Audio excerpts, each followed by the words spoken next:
We're brothers, we're happy and we're singing and we're colored. Give me a high five. Yo, this your boy Flaw 700. What's happening, everybody? It's your boy Fresco. And this is episode 8 of the Podcast Brothers podcast. The we Podcast changed our Brothers. name Remixed just a it on little y'all. bit. Remix. Yeah. We had to make a little change. Hey, I want to talk about this week. This has been a big week for us as far as numbers go. We did a lot of numbers to us all across the board on last episode. We call it Hood Platinum. We went Hood Platinum. Give me my hood plaque. Tell them the numbers for my hood plaque. We basically had almost 300 listeners to our podcast in 6 days. When we first started, it took us 7 days to get to 100. We did almost 300 in 6 days. Progress. That means that people was in tune. That means we Hollywood now. Yeah. You We're know going what to I'm be saying? bougie. I'm going to be sitting in the house with dark shades on. You know what I'm saying? Think about the numbers we did. Just waiting for my platinum plaque to arrive through UPS. I want to shout out iTunes. Look for us, the Podcast Brothers on iTunes. Subscribe and leave us a review. We need all of that. Subscribe to us on Google Play. We need that too. You can find us on SoundCloud, The Originator. Make sure, like a lot of people like texting me or inboxing me what they think. Leave it on SoundCloud. We need all that traffic. Hey, we got our first hit in China. China? Somebody listen to our podcast in China. I don't know nothing Shout out about to my China, boy but Tang. shout out, man. Now, how you love that? Shout out to China for that. We have a packed show today. It may not look like it for those that's watching this on, what's this, Periscope? This Periscope I'm live streaming on right now. It may not look like it, but we got another guest coming. But right now we got one guest in the building. This episode. And the way it took me to get this camera set up, his ass might not make the cut on the Periscope because I'm not moving it when he get here. I tried to get on Facebook Live, but it ain't working. Because he has an iPhone. And let me tell you right now, iPhone versus Android, I'm going to shut it down. If you want to live stream anything from your iPhone, it's going to cut off half the person. It's going to cut off half the screen there. So I'm live streaming on my Android right now on Periscope, and it's a beautiful picture. Yes, I have an iPhone, but I am Android to the heart. My story is complicated. Okay. Let's just leave it like that. All right. But for right now, you getting drilled for that. So that's what it is. Android How was your week, to though? the heart. How was my week? My week was great because of this podcast, man, because of the numbers. Because of the numbers and because, like, the reception that we're getting. Also, if you haven't yet, check out our YouTube page, man. Oh, yeah. Every other day, I'm saying me and my brother, we switch off days and we give a 10-minute vlog on whatever we feel like talking about. So we got a good week's worth of material up already. Tonight is my night. And once again, I'll be giving you my review on the TV show Power after episode 3 goes off tonight. So check that out. Yeah, so check that out. Now, listen, I want to introduce my guest. He's from Haiti, right? From Haiti? Yes, sir. From Haiti. How old are you? 21. 21 years young. Zo Pound. And what we're going to talk about the lost generation. You want to introduce yourself? Yeah, for sure. My name is Anderson Louis Jean. Sometimes people call it Louis Jean. Luis, that's what I was going to call you. I was like, this name Louis Jean, but you said What? Louis Lejean. It's Louis Jean. What? Louis Jean. Abbreviate that for everybody, including me. Louis Jean. It's like Louis and Jean. I'm going to just call you Louis, bro. Uh-oh. Hey, Uh-oh. look at this guy. I We told got you his somebody else ass in the was building. not going to make the Periscope live stream because he came in late. Yeah. And I'm not moving the way I got to set up as long Pull as up it the took. chair. My man Anthony Robeson Ant is in the Robe. building, man. What's happening, homie? What's going on, man? Anthony Robeson, this is my Haitian sensation. Say your name again. Anderson. Now you Anderson. And this nigga got That's my 12 name, but you names. don't know my name. Anderson Lejean. Like, he act like you don't know my Jean-Claude name. Van Damme. Got 2 first names as his name, though. People say that all the time. Listen. Jean-Claude Van Listen. Damme, right? Listen, yo. When I was in high school, they'll always pick on me because I have 2 last names. I'm I'm about to like, pick on you yo, right now. it's just different. I'm special. It's different. Yeah, I Hey, said. Anthony, introduce yourself, man. Yo, my name is Anthony Robeson, lifelong resident of Trenton, New Jersey. Proud member of TCHS. Speak up a little class bit. of 01. This nigga smooth as hell, ain't he? Like, No. Hey, listen, Ant. You see that bar at the top? Yeah. That's you. your voice volume. So You want that to be like so mine, which is the third. Oh, so I gotta speak loud. Then. There you Yeah, go. there you go. There Nope, it is. none of that sexy. Didn't. Yeah, you seen it? sexy He came in here on some you seen LL it? Cool J shit. Yo. Yo, what's going on? What's keep going it like on, that, man. everybody? That's You know what I'm crazy. saying? Lifelong Yeah, resident. you see, he tried to come in Lifelong here. resident, Trenton, New I'm Jersey, looking. You know that. I'm looking for the photographer, the cameraman to follow behind him and shit. That smooth ass intro. Now, He said, "Look, he sound like an R&B album." they on Periscope tearing him up already. We live, baby. That's they, funny they as can hell. hear you. Oh, this live. Yeah, this live. Yeah, this live. this I'm live. live streaming on my Periscope right now. I Shout try out to do. Yo, Okay. that's my old roommate from Rutgers, man. Shout out to homie Gabe, man. He looked like he was 80 back in I 2006. tried to do Facebook Live, but the half the camera Are you, wasn't baby? working. Yo, I think you should move him over there. Like, we're gonna squeeze up together so he can get on the camera. Try and do that. Hold on, Nah, man. Hold on. This your first time here. You don't orchestrate nothing. We'll make it work. You're not on the camera right now, but we'll get you on there. Listen, man, We we still just trying want to him pronounce feel your like part damn of the name. team. Man. You Now- over here giving orders. Now, this episode, like we said, is about the lost generation, and my man Anderson came up with the topic, so we definitely going to speak to him about that first. So, Anderson, you told me you came to America when you was 13, right? Yes, sir. So Okay. I come to this country when I was 13 years old. So basically, I Speak have louder. Speak louder. louder. Yeah, speak louder. That's gonna be a hard thing for me to do. Speak louder. All right, I'm trying. There you go. So basically, when I first come down there, I was 13, and I was really young, but I still know a lot about my country and Okay. my background. Where you from? Haiti, Haiti. Okay. IT. That's what's up. Ça passe. Okay, that's what's up. So I when believe. you came to America, you already seen the difference between American kids and where you come from, right? Yes, I do. What was the biggest adjustment you had to make coming from? How old were you when you said you came over to America? I was 13. What was the biggest adjustment you had to make coming from your country to America? Besides the language barrier. Basically, like the weather. To be honest with you, it was really cold. I was not used to this. Oh, yeah. I remember when I come from the airport, when I leave Haiti, I have a tank top on, little basketball shirt. Tank and- top, basketball Yep. shorts. So when I come here, I have to put on jeans and a tulle jacket, and I was still freezing. I sleep with the heat on with like 100. What school did you go to? I went to Morrisville Middle School. Mooresville? Mooresville Middle School. Okay. We might got to repeat what he says. Yeah, I'm repeating it for me too. Yeah, Shit. Mooresville High School. Mooresville Middle Middle School. School. Okay. And then I transferred to Bucks County Technical High School. Okay. So I studied civil engineering from Bucks County Technical High School. Okay. That's Now, my first time. I'm nervous. now, what is it about the lost generation that you want to speak on? Talk to me. Basically, I feel like there's a lot young people that's misunderstood. Okay. So basically, I feel like I'm an outcast. I'm from Haiti, so Okay. I have a different point of views how I see certain things. So it might not relate to a lot of people. So in a way, I feel like they need to basically get out the box and try and see things in a different way. Okay.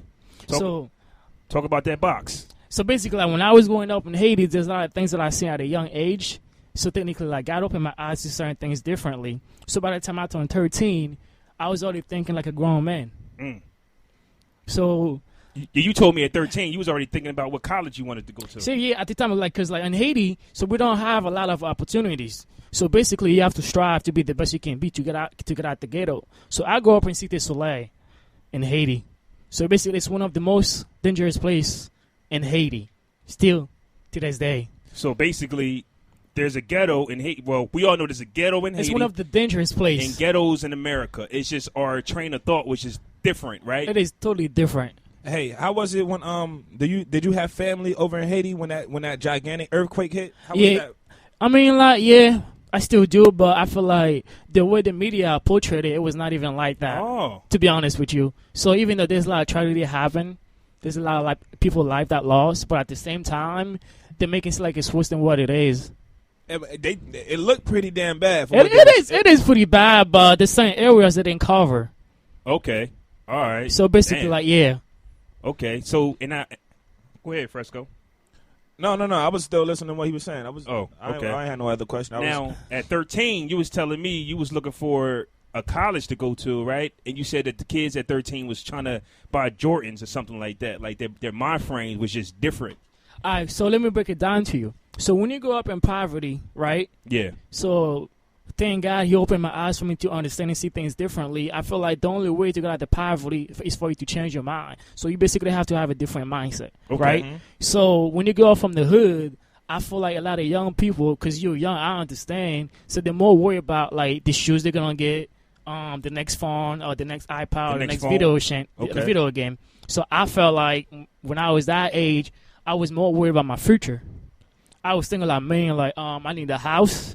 I need a car. At 13? But you know what, Yeah. though? I think, like, people who come from outside countries, like, you know what I'm saying, they come over to America, to the parents and stuff like that, for them to have those opportunities like that, because it might not be vast.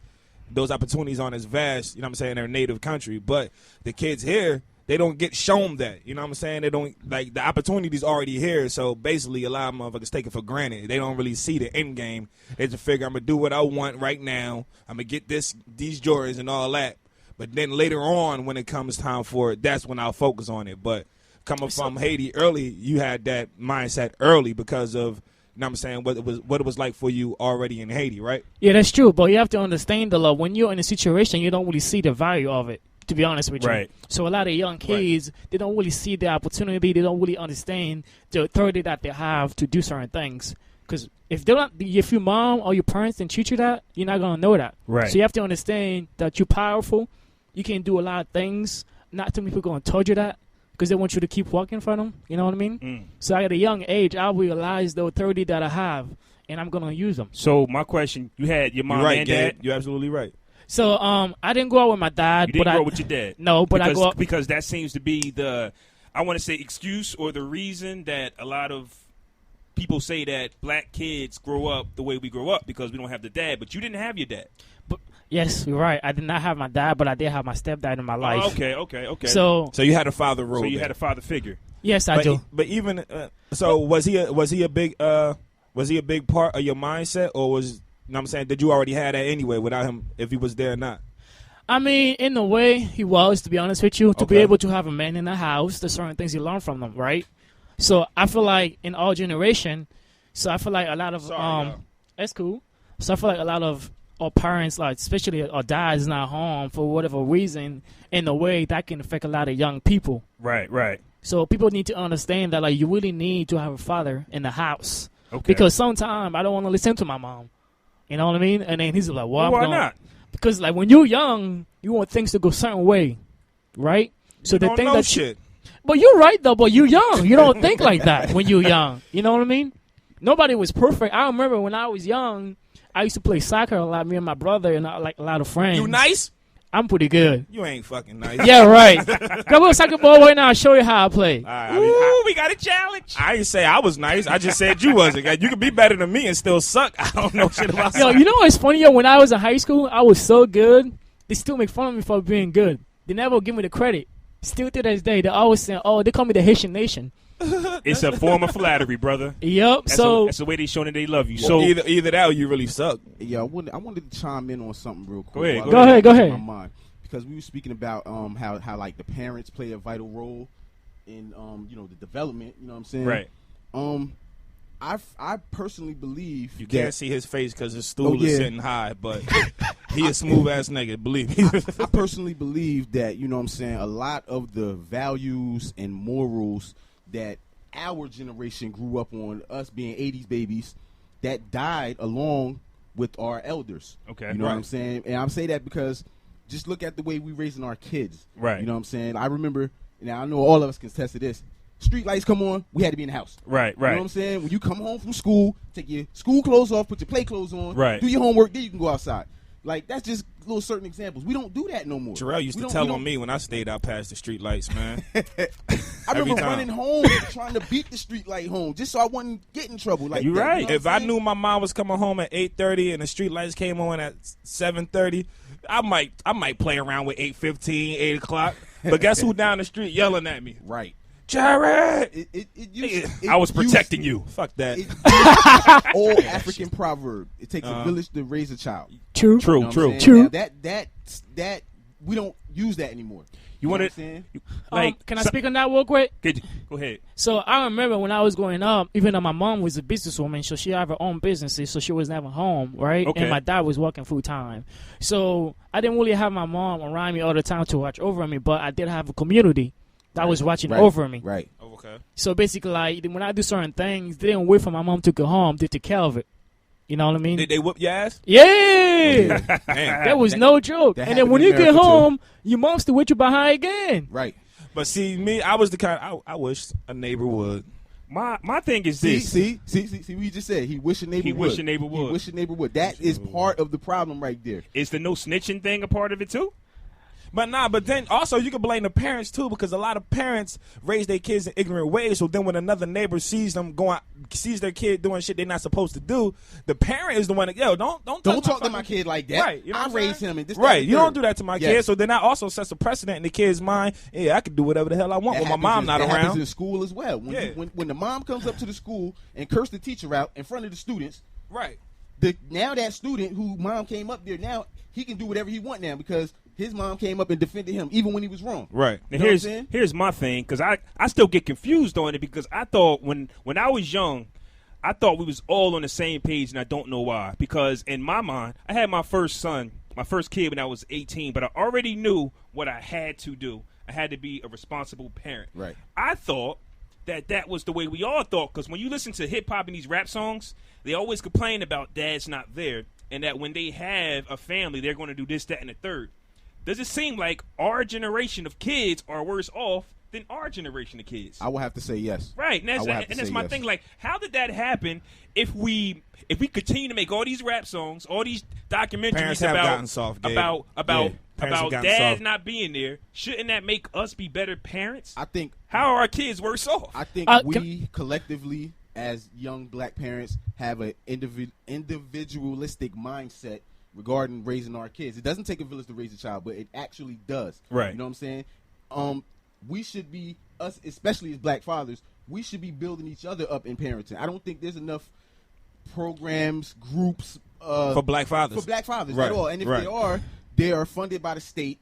You know what I'm saying? You have to use their guidelines in regards to water, different B. things. I think we need water. to be more independent and collective in regards to parenting. So Right. can I speak on agree. that real That's a quick? good point. Can I say something? Go ahead, get it off your chest. I feel like, to be honest with you, a lot of time we get really we have pride and ego, right? So basically, like, we don't want people to look at a certain way because they think like we're raising our kids right, or sometimes we feel like, oh, I thought you're better than that, but you're making me look bad, right? Right. So a lot of time we get really defensive when it's come to those situations, but we don't really understand if somebody's telling you what your kids doing wrong, it's because they want to let you know so you can work on that.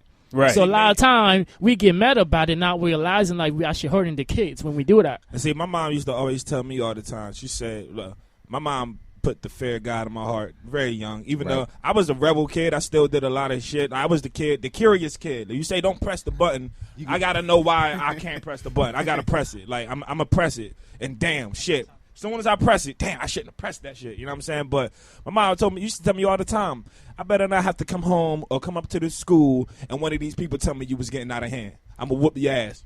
Straight like that. I'm going to whoop your ass. Does that work anymore? Like, you can say No. that, but does that work? It doesn't work no more, right? I think because, child protective Yeah, services, yeah. the kids are more aware that, I can call DIFUS or I can call Tim and tell him I'm being abused or something like that. You know what I'm saying? It's crazy because from what I see, when you put a kid on punishment back in the day, they couldn't go outside, they dealt with it. Like, they cried, and they could probably look out their blinds and see everybody having fun. But if you put a kid on punishment today and you take away their social media, they are ready to flip. Yeah, they sick. They are ready to flip. And the punishment putting on these children, they look at you as a parent as the worst person in the world. It's just different these days. Yo, speaking of which, man, did you hear about the, what's his name, Antonio Armstrong? No. Antonio Armstrong used to play for Texas A&M, had a short stint in the NFL. His 16-year-old son killed him and his wife. Wow. I woke up to that message. I didn't read it. Man, 16-year-old son killed what? He killed his 16-year-old. father and his wife? He killed the wife. He killed his mom and dad. Wow. Black? Yeah, and then it was they had other children who were in the house at the time too. Nothing happened to them, but he murdered them. The wife died on the scene, and Antonio Armstrong died a couple hours later in the hospital. Is there any Is there a reason for this? Nah. Or Oh, they just- get saved, bro. I didn't get that far. I read the article as soon as it came out, basically, but I don't think they have any more information outside of what they have. But that's really crazy. And that's what I mean. They probably all they did was probably discipline him a little bit. I'm being honest. They probably ain't get him some damn Jordans. Right. Shit.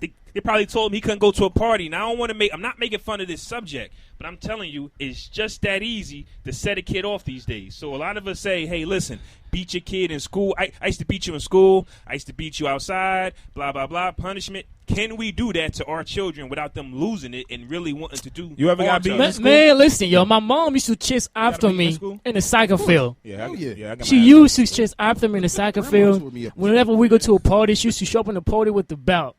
So everywhere I go, she chased after me. To be honest with you, I feel like looking back, that was one of the greatest things she ever did for me in my life. Without that, you wouldn't be who you are. I just don't think that today those things work. We actually have to talk to our children now. You cannot beat them. So I got a question. Go ahead. Who is the lost generation? Who is it? What age demographic would you say? I would feel like right now, like my age, to be honest with you. I would say 17, 24, 25. Definitely. 17 to 24, 25. You know what? You want to know Definitely the reason these why? kids now, like these kids are more zombies than anything, man. They call them millennials. Really? That's the yeah. that's the You're shit right. term That's the for it, generational millennial. term? Yes. Okay. So I did a little research because I ain't gonna lie, this topic kind of stirred up something. Okay. inside me, so- That's why I hit you up. I was like, Oh man, he got his Bible study notebook out. I took notes and it's leather bound. It's a leather bound. It smells of rich mahogany. Oh shit. I mean, Okay. but, All right, go ahead. Speak your mind. Go US ahead. Census last year, Okay. 2015. They broke it down, the millennials, into two groups: 18 to 29 and 18 to 34. okay. You know what I'm saying? I would say more so to 18 to 29. It's 53.7 million kids that age. Okay. 16% of the population. Now, how much of that do you think is black? How many of that? What's the overall percentage again? It's 16% of the population at the age of How 18 to 29. How many of that 53.7 million do you think are black kids that age? 14%. I'm gonna say 50%. 50%? Half Yeah. of that? So half. So we talking roughly 26 million kids, 18 to 29, I'ma say half. that are lost. Okay. That you think are gone. Yes. All of them? 50%? 50% of that. Okay. Why did it get that way? What, do you think this is just happened all of a sudden? Like it's, do you think? How can I put it? Because I just had it. Do you think that this It is was like something a plan that was put that in is place. conditioned? That these kids are conditioned to happen? Well, to listen, them? this is my thought on it. And I don't want nobody out there to take this the wrong way. One of Fresco friends got mad at me because I said something last week. She said you were sexist. My bad. Wow. Now, nobody take this the wrong way. Tupac said it. It's not meant for us to survive because it's a setup. Now, what I Right. mean by that is me, Flaw 700, Fresco, and Anthony Robeson. It's not meant for us, but Anderson here, it's meant for him. What do you mean? Listen. Listen. What do you mean? Listen. Dissension. Listen. Dissension. What do you Listen. mean? It's not meant for us. That's funny. Like, we're all black here. What are you trying to But say? What are you trying to I say? must put a line in between me and you It's the age difference, and say bro. that it ain't even the age. It's not meant for nobody like Anthony, you, or me It's the to fa- survive. Okay. Because we're black Americans. Black That's Amer- why. No, Okay. no, Black, quote unquote Americans. We're not Americans. I just learned that. We're black. Yeah. He is a Haitian American. I'm You got black. Asian American. We're just black. This is not. I used to get teary eyed. Where you getting this from? Huh? Where you getting this Just from? my own thoughts. Black is a label. Black is a label. I used to listen to the national anthem and get teary eyed, right? But when they say home of the free and that's Who the not hell us. told you to Yeah. come down here? I told Creative come. He said he had something about the lost generation, but I told him to come 30 minutes ago. He's Alright. late, but that's my take on it. How did Okay, it get like can that? I ask you a question though? Talk to me. You say it does work for me. Why do you say that? Because mentally, you came over here. You're not Americanized. Let's keep it 100. You're not Americanized. You came over here with a different mindset. Everybody's Americanized in some kind of way. He might not be Americanized in the mind frame of the rest of the kids his age, but he's Americanized in one way. Where you get them pants from? That's what I'm saying. That Okay. makes him Americanized because he got on the Patrick Swayze's. Think about it though. Yeah, like I think it's kind of retarded to say that. I'm just saying. Yeah. But listen to this though. People are always saying that to me, but you have to understand it's your mindset. Because I have a lot of black friends that Right. think differently the It's way deeper I than do. that, though. You know It's what I mean? deeper than that, though. If you think of that, yeah, it is deeper than that It's too. way deeper than that. So Because people you got- don't understand that. Like, I feel like in a way, you guys was you guys programmed that way since you guys was kid. You got to look at it like this too. The reason why he said also like us three are kind of exempt from the same advantages in some ways that you and your family may have had, it's because of this. Immigrants or people from other countries can come to the United States and build businesses. Right, They can right. go to the bank, get a business loan, and build a business and keep that money in their communities. Black people have been disenfranchised to where we don't have that advantage. We can't go into a bank and get a loan. It's an exception to the rule, but that's just the reality. We can't do it. Have you tried out already? I have several people that have tried that can't get a loan for whatever reason, but they can get a student loan. Or they Right. can get a loan for an apartment or Okay. a house or a car or something. And But what I said wasn't trying to play you. It was not. But that's just that's just how we see it. If it's not fact, I'm just telling you what we see. You can have so many people come over here and start a 7-Eleven, start a corner store, and start all these things. Now, some of it is because we don't know that we can, right? and we don't have the means to do. And you see the proof every day. If you look at the black community, ain't nothing in the black community black really. Nothing. Hold on. Uncle Creative want to say a little something. Take that seat right there. Take that seat right there. Say what you gotta say to get about my seat when you're done. You. Hey, Speak on it. this is my uncle right here, man. Peace, everybody. I come in the name of Creative Born, and I just want to add to that topic. See, one of the reasons why African Americans or blacks in America don't have that same advantage as foreigners, because we have no country to connect to. Right. See, a person coming over from India, first of all, coming into America, you have to add some type of value to the country. And it costs to come over. It costs like $15,000 with a family sponsor. More than that. So when that foreigner comes over, he has a line of credit established because he's coming from a connected country, for number one. So when you see the Dominicans come over and open up all these stores, it's like a chain that they have within their own nationality. Okay, you come over here, we already got a $200,000 line of credit with this bank. You're going to open up this other store.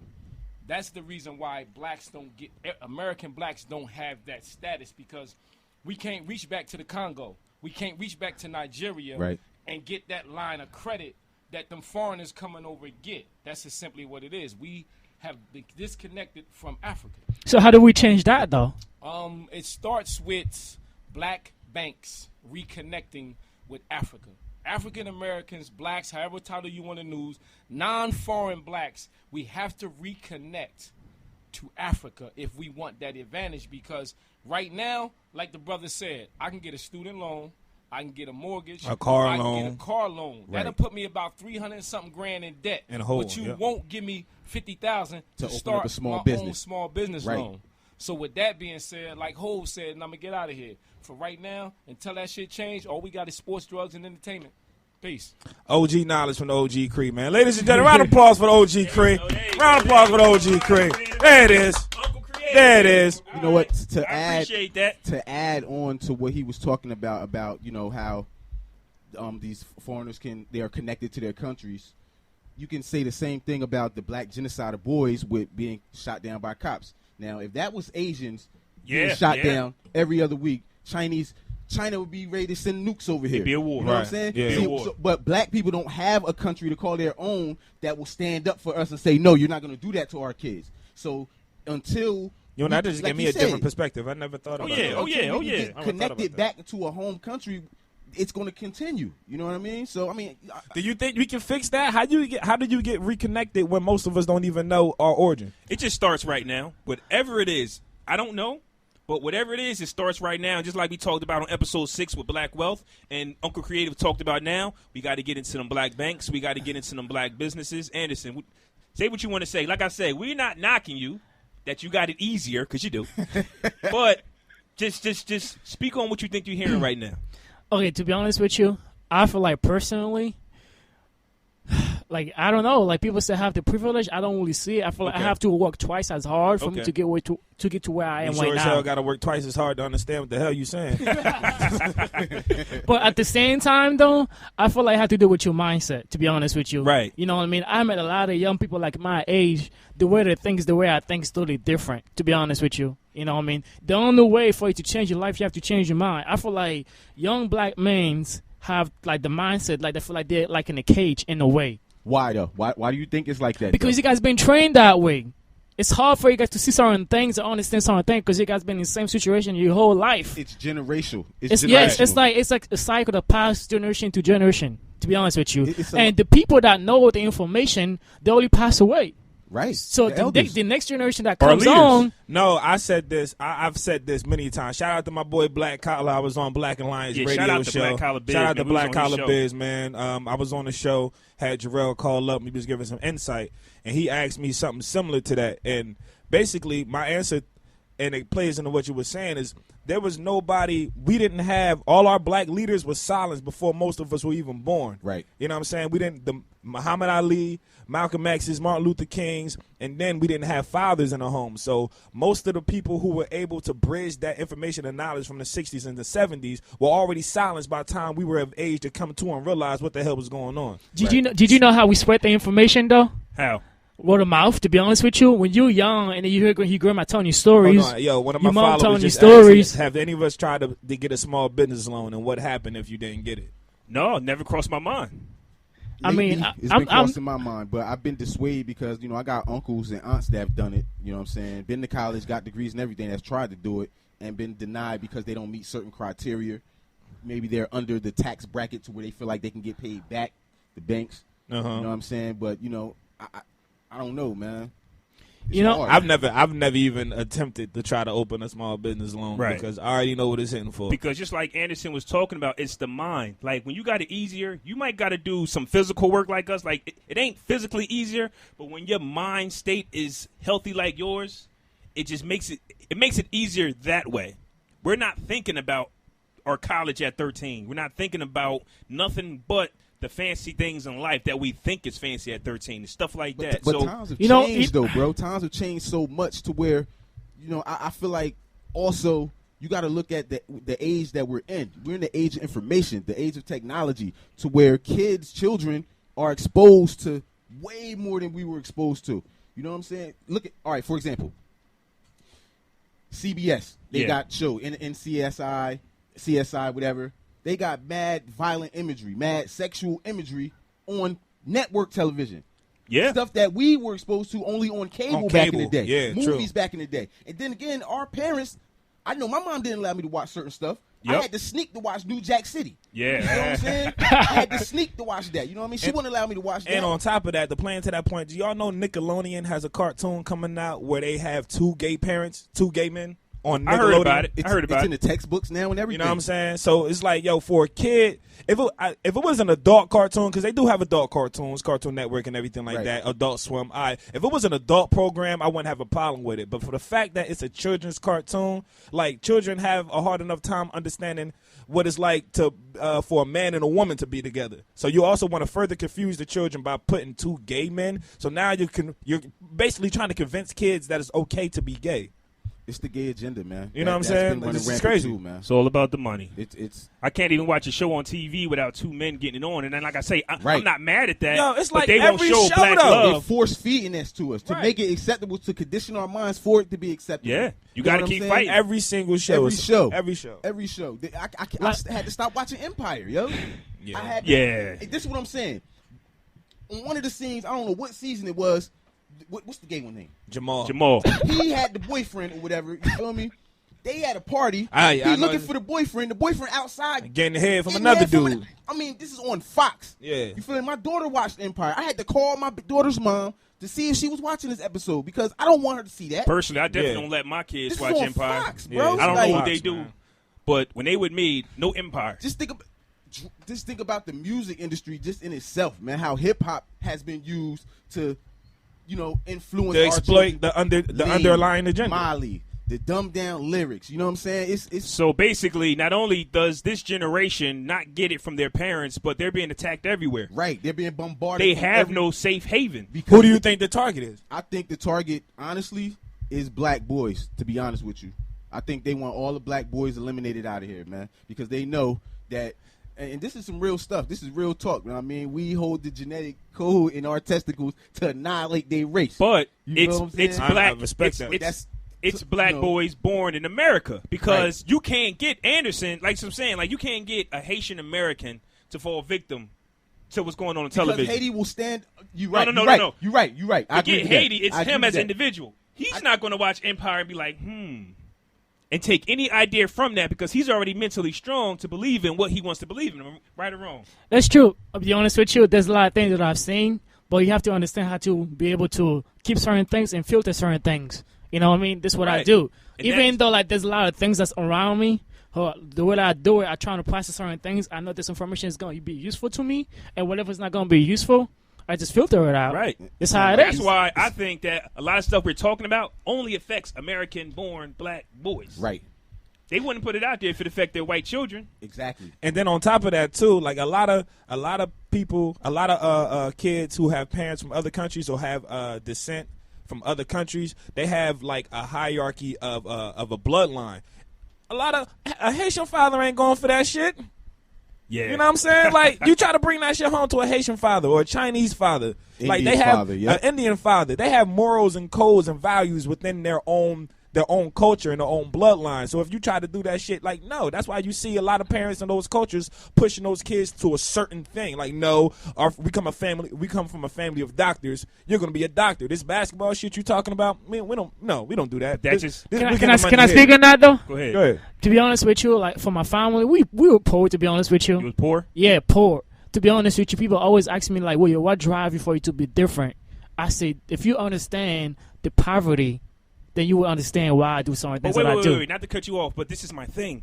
We're all poor. But Right. this ain't So though, like I it's said. Right. So you can't just say we were poor, so I wanted to do this. We all wanted to get out. We just did not have the mindset to get out the right way.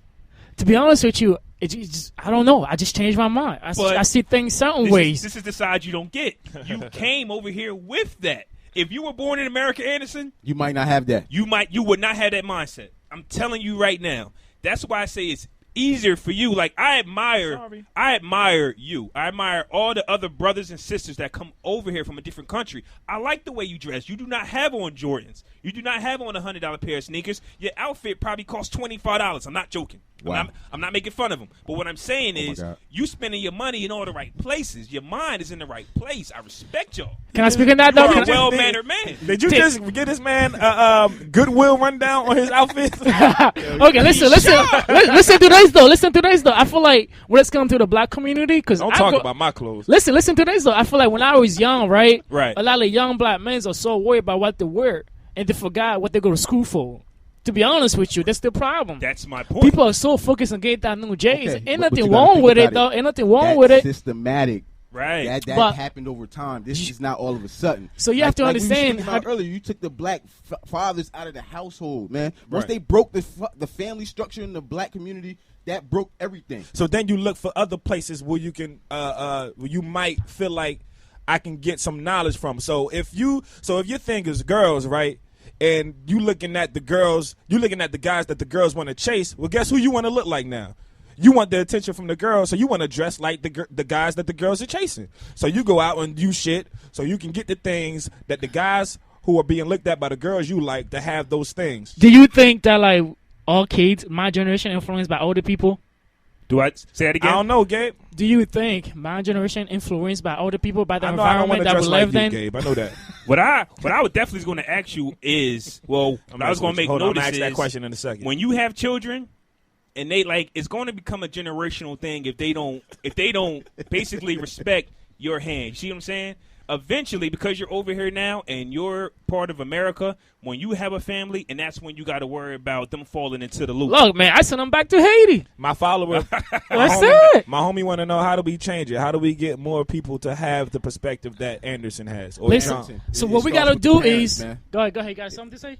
I'm just saying, this start with the parents. Li- In regards okay. to that question he just Uh-huh. asked. Yeah. I feel like what we gotta do Us. is right. Each one teach one, right? It's like we're doing right now. We gotta Right. come together and share the information that you know. The kids might not listen, but they do gonna have in the back, like the subconsciously, they're gonna know. You know what I mean? To be honest with you, with But my- can you really force somebody to learn, though? You don't force them. Just live your life. The way you do certain things, they're gonna pick up on that. I have a little brother. He's 16 years old. He just like me, and I just realized whatever I do, he do the same thing. Uh-huh. Right. You know what I mean? Yeah. Especially like if you're the older brother, you have the younger brother. The certain things that you do, he's gonna follow. There are exceptions to the rules, though. That's not. Oh, listen. My brother, because just like you said, my brother's 30. He just turned 30, and we're nothing alike. Nothing alike. Everything I did, he didn't want to be like me. Same thing. Like same thing. He didn't want to be a musician. Listen, I have an older brother as well, right? Totally the opposite. Totally different. You know, he went to jail. He got something happened doing stuff like that. Me and this dude are opposites. But listen, though, there's certain things that happen. I feel like have to do with your mindset. Me and my older brother, we grew up in the same household, same mom. We always together. We always do the same thing together. How did he come out different than I am? Okay, here's my he question. is different. That's why. Here's my question. That's just who he is. You got an older brother, right? Yes. And he went to jail. If you don't mind me asking, what was he in jail for, allegedly? You know, when you're young, you know, you do crazy, stupid things with your friend in high school. You know, he got a DUI.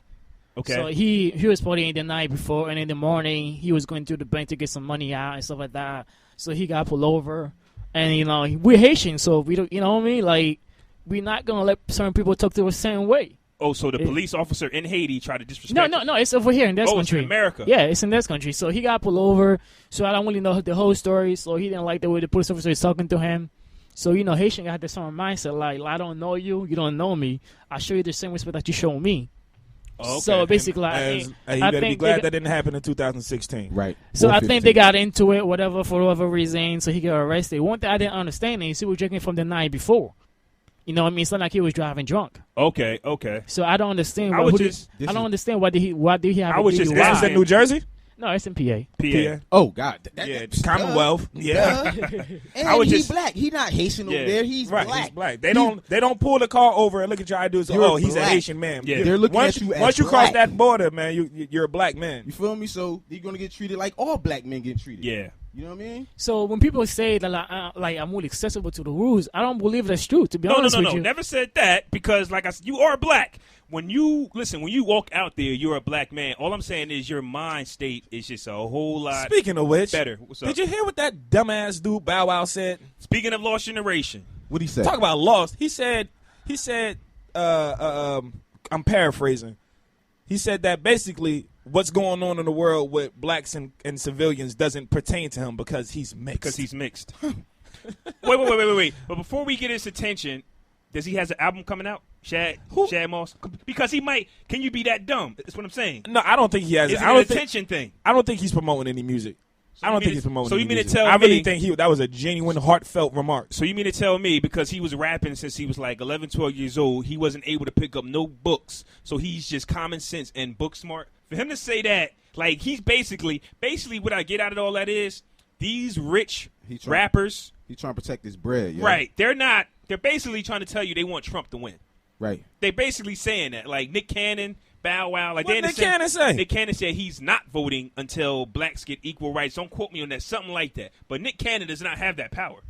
He's like, I'm not. He said, I'm not voting. Nick Cannon. You said the same thing. You said no. You did. You said you're not I voting. did say I'm the not same voting thing, either, bro. though. But I'm I'm not. not. I can't influence the world not to vote. I got my own opinion. Nick Cannon Right, is trying to right. tell the world, black people. But like you said, celebrities take a part of that too, though. Right. Man. Just like you I said. don't have millions of dollars, so Trump can't infect what the money that I'm bringing in. Like it's basically like an agenda. I know what they're saying, but there's hidden agendas, and they're trying to go around it without telling you, "Hey, we want Trump to win." What did Nick Cannon say it again? Because I like Nick Cannon, man. You gotta, I don't want to not like. You gotta Nick look Cannon. it up. I think he's funny. I like Wildin' Out. I ain't say I like his Him, music. him, and a few of his Wildin' boys, or Out. wherever he went. What did it say? What did it say? Change the mindset with media, rappers, athletes, actors make spending cool. Make money spending spending money looking cool. Right. Right. Instead of saving. But right. that's wow. That's a good point. Wow, that's a great point. That's a super good That's point. a great point. can I speak on that though? Go ahead. Okay, so Okay. everybody's so quiet. Like. Wait for you to say. Wait for you to talk. Okay, I'm doing it. I'm just playing with you guys. Calm down. Sure. Shit. Man. Wasting minutes. Just I got like- shit to say too, goddamn. So- Go ahead.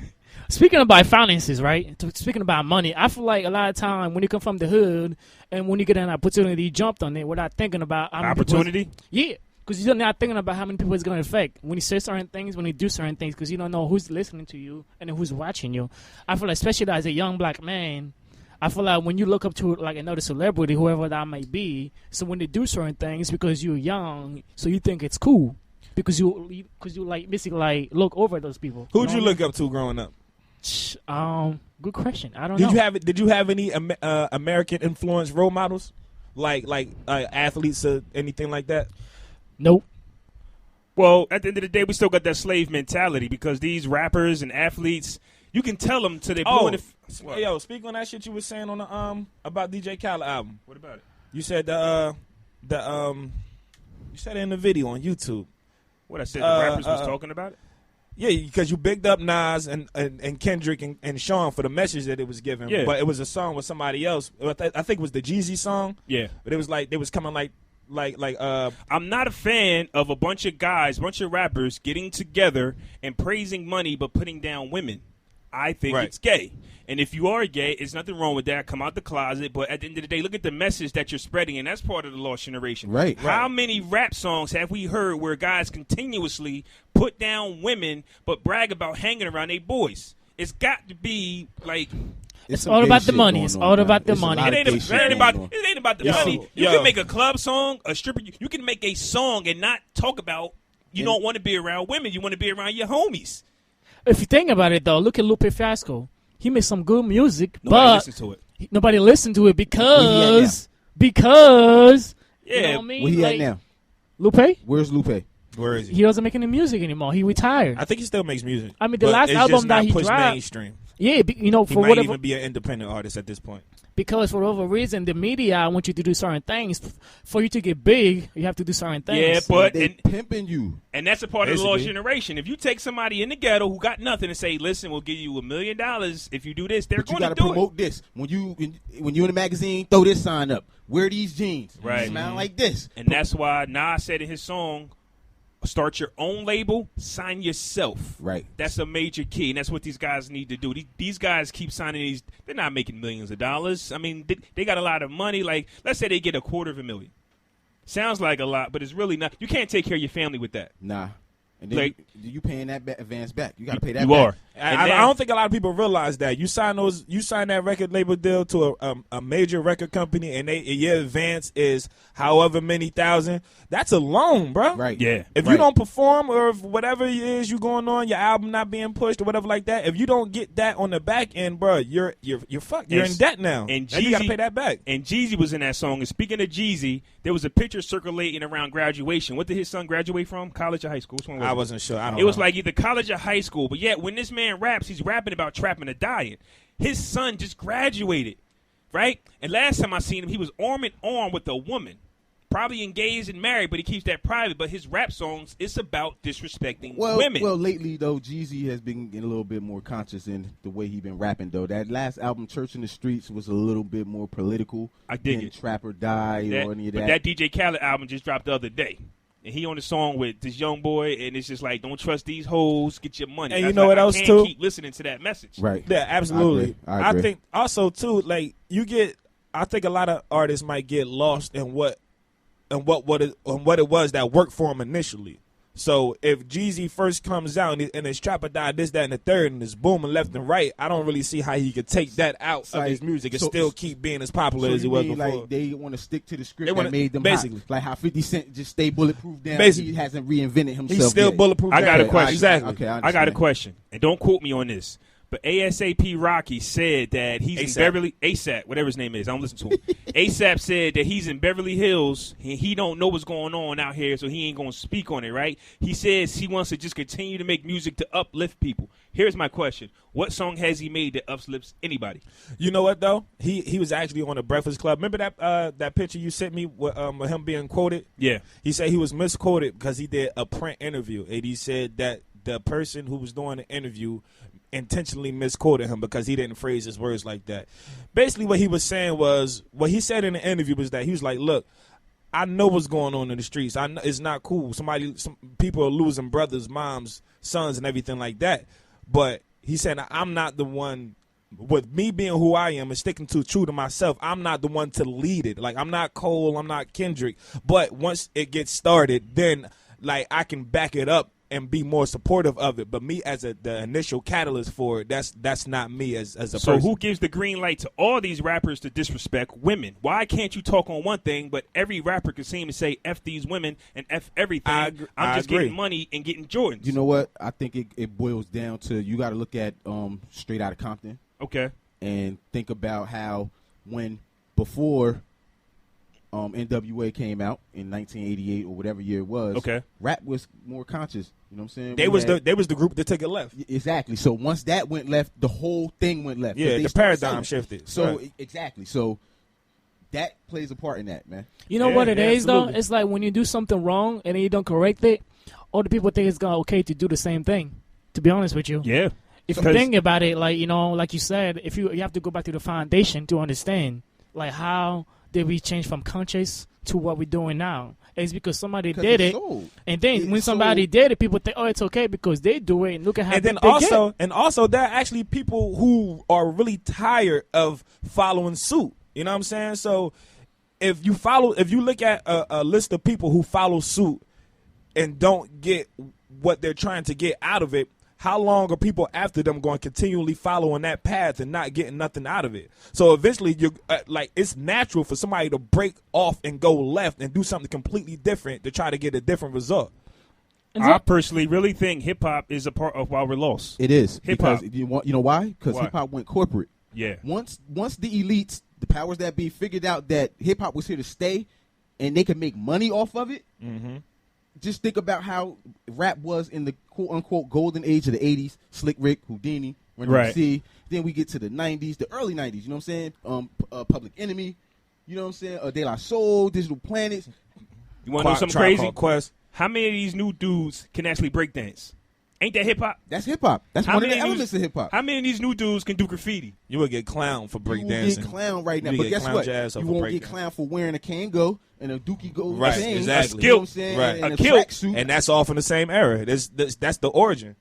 That's my point. It's like, I think when you come out with an album, tell your story. Your first album should be about your struggle. But you cannot be 4 or 5 albums in talking about how you used to move that. Because I don't believe 50 Cent no more at all. And I keep saying his name because I really liked 50 Cent when he first came out. I loved 50. That was my boy. You know what I'm saying? But how many times could you shoot up somebody? Right. You know what I'm saying? How many times? We see, and you see now, 50, you owe millions right now to BM for that. So you can't really. Does Jay-Z fall in that too?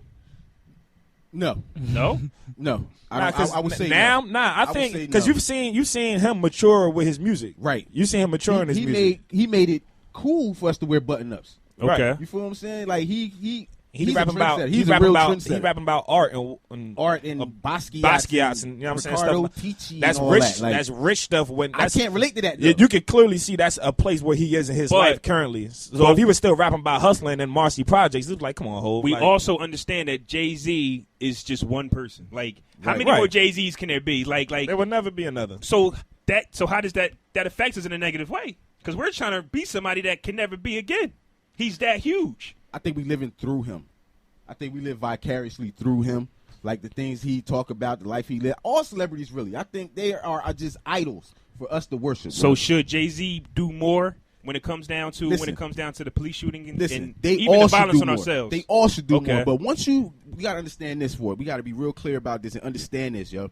Once you in America and you're black, and you reach a certain plateau, and you reach a certain amount of money, you have in order to maintain that, you cannot do anything for the progress of black people. Reason why I say that, think about this for a second, okay? Oprah Winfrey. I just brought her name up. Where did she build her school? Africa. Mm. Jay-Z, when he did them pipes and shit like that, where did he do it at?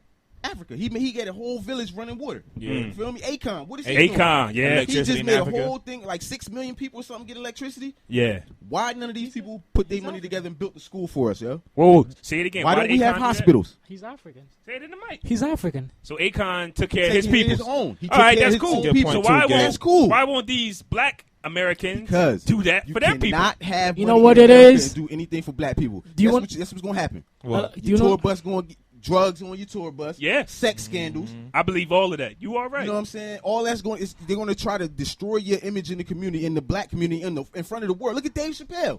He turned down $50 million because he knew what was going on. He knew he had to sell out for that $50 million.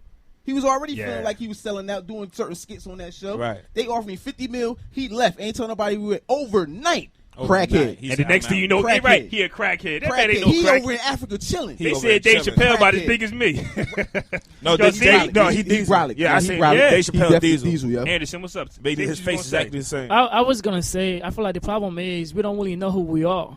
That's one problem. Knowledge I feel like is huge. we so focusing on other people, not focusing on ourselves. Right. So me personally, I don't not worry about what kind of music they put out there because I know I'm not gonna listen to it. I was going to ask you that.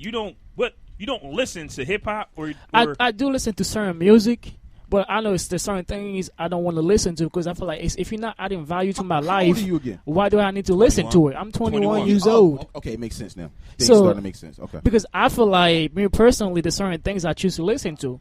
Because the way I looked at it, it's like Yeah, I know he is. E.T. See? Yeah, he go to different colleges around the country. He gives he's a motivational speaker. My little brother listens to him all the time. He just answered a question on what's that Periscope? Periscope, Just in case yeah. you wonder My why the fault. subject changed it quick. He going, Anderson.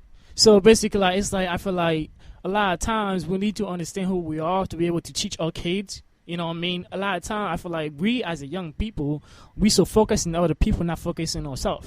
So basically, like, we worry about like what other people are doing. We're looking at the celebrities and stuff like that. Now we realize Glad he like made that statement. they I was about to say doing something. their own things, right? But they do not understand why it's affecting us because they're not really conscious enough, right? Yeah. But us, I feel like we have to understand. Like, look, man, they're doing whatever they're gonna do. They're speaking certain things I cannot relate to. I'm not going to pretend somebody that I'm not. I'm not going to pretend to live a lifestyle that I'm not or I can't afford. I feel like personally, the music industry, they only do certain things, they only dress a certain way because they want us to spend our money. Right. If you look at it, right, when somebody wears something on TV, everybody want it. And isn't black people the most mimic race on the entire They're stealing planet? everything from us. Yo, that's how I Everything. feel when you see white people doing our dances. Yeah, like you can go to China, It looks dog, great. and those people know rap albums back to back, can't speak English. But none They of them dressing help like us. them and everything. None of us will go to war with us. It's crazy. You know though, what it man. is? We don't understand the power that we have. That's one problem. It's all designed for it to be that way, though. You know what I'm saying? None of this just happened overnight. Like, Right. we don't know who we are. You got You gotta dig into the. You gotta go years. You got to and look at centuries everything. back, This is bro. things that's happening right now, whether people want to admit it or not, are directly linked to slavery. Oh yeah, It's yeah. direct- That's what I'm saying. You let gotta me go ask y'all centuries this. back. Let me ask y'all this, and I think about it too. Of course, it's a link to slavery. Because here's my question: I'm going to attempt to stop saying the N-word, and here's why. Okay. Even though everybody says that when you take the ER off and add the A, it's different. It's a term of endearment. But here's my thing: why is it that we can't continuously call each other king and queen, but the N-word rolls off our tongue so easily? I have to remind myself. Because you were conditioned that. You were That's- taught. that's You were my taught. point. You were taught Right. that. Now- You weren't taught to Right. say king and queen to whoever. Right, like, huh? I said, you don't hear me say the Right, N-word. because you don't know, Anderson, right? let me- Because you're not conditioned to let do me- that. Let me do something real quick. Anderson, okay, so things are starting to be clear to me now about you. You know what I'm saying? This is not negative or anything. I'm just starting to gain more the more I hear you talk. Now that I know you're 21, you weren't born here, right? You were born in Haiti, right? Yes, sir. How old were you got to America? 13. You were 13. So from the time you were born to you were 13, you were living in Haiti, living under your parents' guise. I mean, you know some things about America, but basically you know where you come from. You know who you are, you know where your family are, and you know where you come And from. you have right? you have a knowledge of You have a history and knowledge of the tradition. history of yourself and your family, right? Yes, sir. Now, I would go out to say 98 to 99% of black people in America do not have that at all. Me? We don't know who we are. We can't trace our family tree back to the village or tribe to where we really come from. Right. So certain... That's Aunt Rose speaking, I'm everybody. going to call them like mental viruses have been implanted in us. You know what I'm saying? The Willie Lynch letter, whether it's real or not, the information that you get from it exists, and it And you can happens. see it. You can see it. The dissension between us. Right. You know what I'm saying? So- We've been taught to be a consumer race since slavery. When the slave master, after we did the work for the slave master back in the day, now I know I'm getting deep, but I'm gonna bring it Talk back. about it. You know what I'm saying? Back in the day when we were slaves, us as black people, when you did your job as a slave, the master used to take you and you could work for another slave master, whether it's playing the fiddle, whether it's tending to their kids, and you got a little pay from it. You got money from it at the end. Now, Dr. Umar Johnson teaches that That's my man. once that slave got that money, he was not allowed to save it or do anything for his family. He was allowed to spend that on corn liquor and had to get drunk. And the master said he better not never catch you spending on money on building your family up. Who had the liquor? The owner? The owner. So basically, I'm paying you. Basically, what you're saying is You're what giving happened your is money go to right them. back. Exactly. We Now go think work about- for the man. Think about that and for we a go second. straight to the mall. That's slavery. And that give was it right slavery. back to the now, man. now, fast forward 400-something years later. How do we But it's change an our overall mindset? agenda, Gabe. It's How not do just we? it's just not one person can see it, but it's got to be a collective with like multiple people and all people. Like 1 or 2 people could see that it's different, but if everybody doesn't see it as a whole, if everybody doesn't know that they're a consumer, then everybody's going to continually be consumers. This Once is simple again, as that. Fresco answered the question on Periscope. My fault. Can I say something real quick? I remember when I first come to this country, right? I used to wear the same pair of shoes, this every day to go to school, right? Okay. So I remember I used to get picked on because I wore the same pair of shoes. And then, after a while, it's kind of getting to me, and I realized, I don't know why they're making fun of me when they don't realize they're spending money and nonsense stuff. They're not going. That's not basically Right. not They valuable. didn't know that. Their own. They didn't know. And then We didn't know. Yeah, we didn't know. as I get older and I start realizing, I'm like, you know what? Now I understand why they do certain things that they do, but how can you get out that mindset?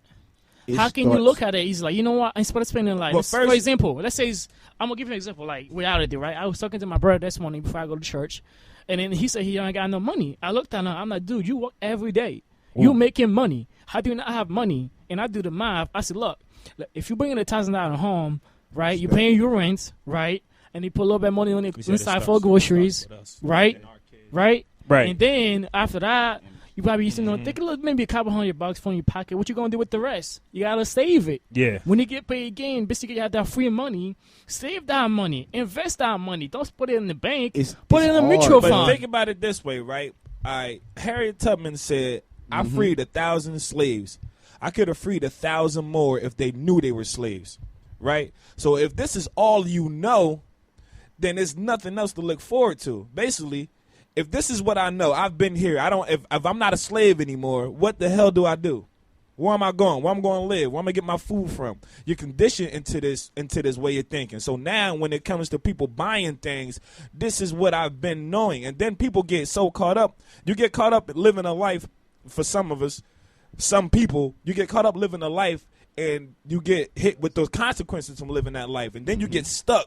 Now you go do your time and you sitting in jail or whatever like that. Now you come out. Guess what? You can't get a job. Now It's guess a what? cycle, man. You know what I'm saying? Now you can't get a job. And the job that you can get pays you crumbs. You don't want that job. So you go right back to doing what it was that got you back in jail. And it keeps repeating itself because you can barely eat like that. So they basically put you in a second-class society. That's what it is. That's what I call In it. America. They put you, yes. Right. Yeah. We are the number one Absolutely. consumer race in the planet. On the planet. Think about this for a second, man. Everything, any store we go to get our fundamental items for survival, water, food, toiletries, whatever, clothing, we're going to a white-owned store to get it. Yeah. Walmart, white-owned. And even if we wanted to go to a black store to buy these things, there's not enough of them around for us to do it. Yeah, you can hold out and say I'm only buying at black shops, but you know how damn far you have to go to get what you can get at Walmart And at another black-owned store. And that black-owned store is going to be marked up more than it really is because they don't have a lot of they don't have business. So they going to have to mark it up so they can see something off of it. Right. And then us, black people, we want a deal. And you know, back in the day, we had our own businesses, and they burnt them all down. Black Wall Street. So even Black if we Wall try, Street. Anderson, they will get rid of it somehow. Like, we are a threat, and they will not let us become an actual threat. Mentally, we're a threat because they still been talking about a race war for the last 400 years. It's coming because they know once we – I don't think it's coming, but they're going to keep talking about it. But once we decide to lace up our boots and do the right thing – if it's going to be a race war, man, we won't win. well, we won't win. We won't win. Wait, hold It's up. too Can I far. say something, though? Say it. Unless Haiti going to help us. Right. Let's go, Haiti. Sorry. Make that Okay. phone call, Johnson. So I was gonna say I really was thinking about that all night. To be honest with you, I feel like people don't understand. They want you to start thinking that way. That's the whole system. They want us to be divided.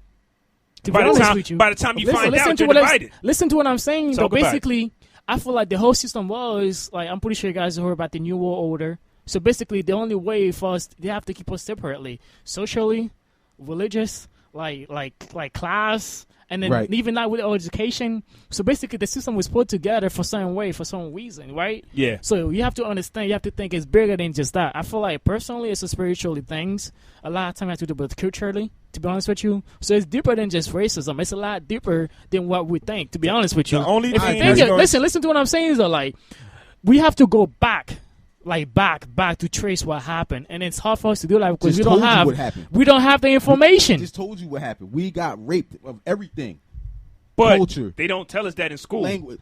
They told us we voluntary slaves, involuntary servants, or something like that. They might have spoke on it They for a trying bit, to but they'll rewrite- talk about Columbus. Yo, They'll talk McGraw about Hill is trying to rewrite history out the books, man. Right now? Right now. Yeah. Right now. They in Texas on one of the textbooks, they said African and British servants.